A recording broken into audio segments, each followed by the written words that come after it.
Kalaw. Yes, now again, Rufus Hornbill. Now si na Mr. Bill. Now come here na boy.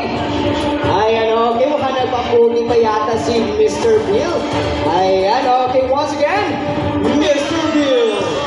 Yeah. There you go.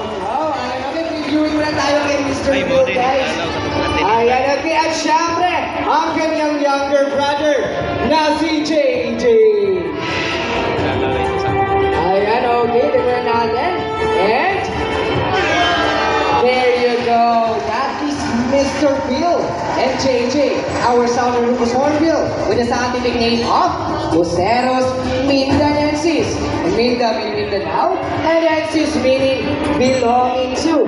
Therefore, belonging to Mindanao. As you can see, guys, their bills are ang kanilang mga tuka. It comprises 30% of its body.